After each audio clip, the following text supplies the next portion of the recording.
There we go. We want our normal lives back, no matter how we lost them.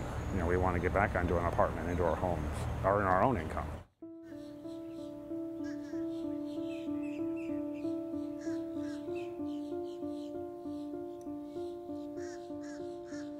For 10 years, Eric Nickel held a steady job as a retail store manager before a tragic twist of fate pushed him out on the streets.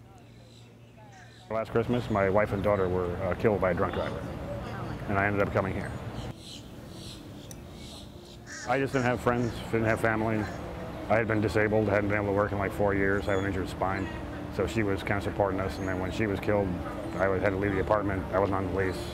The only car was destroyed in the crash. Nickel moved into a hotel, but soon ran out of money. An internet search of homeless shelters led him here, to Pinellas Hope.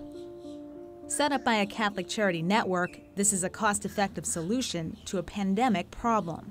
The 13-acre tent community, established in 2007, provides shelter and support for more than 300 of Tampa's homeless.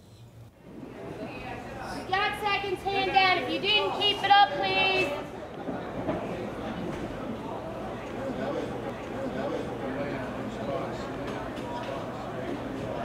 So we're like a little small city. What works is that when the individuals come in, the majority of them have an idea in their mind that they don't matter and that no one cares. And we establish with them that we do care and that they matter. And we instill in our clients a sense of worth and also a sense of community. Due to a lean business model, operating costs are only about $12 a day per resident, about half the amount of most other shelters. We feel like anybody who starts something up after us and talks to us is going to save a ton of money and time, because we can tell them all the things that don't work, but we also can tell them what does work and what is important. Part of the secret of Pinellas Hope's success is attributed to Tampa's year-round warm climate. Most of the residents stay in tents, which means no construction or maintenance expenses. The extra cash is spent on drug and alcoholism rehabilitation, technical education, and career services. On January 19th of 2007, when the housing market began to crumble and homelessness rates surged, the St. Petersburg Police Department shut down a self-made tent city, calling it a fire hazard. A week later, another sprung up, and police used box cutters to slash the tents apart. In that particular instance, there were some homeless individuals that happened to be on city property, and the city decided that they wanted them to go away. So in order to have these folks go away, they came up with the wonderful idea of slashing their home, which was their tents. These are the police that are taking our tents. This was the inspiration for founding Pinellas Hope. But unlike the impromptu tent cities, residents here don't stay for free. They're required to do chores, which not only cuts costs, but also boosts morale. I ended up working in the kitchen, and then I've been one of the kitchen leads now for like 7-8 months. It's something I can actually physically do. I have a lot of helpers, so I can still do something for the camp, do something for the people in the camp. And no one joins the community unless they want to.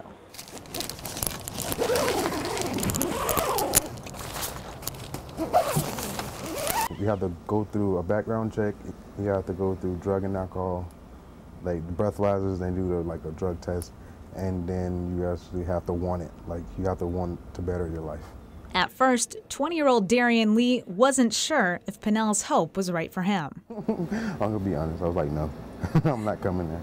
I'm not a type of person that does woods and tents and stuff. He dropped out of college and was kicked out of his mother's house because of his drug and alcohol abuse.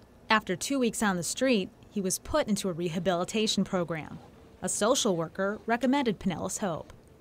I expected to be like, oh, these people are just here to pretty much like accept the paycheck, not really truly care. But that's like the opposite.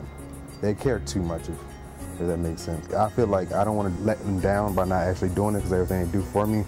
So it's like, I have no choice but to do it.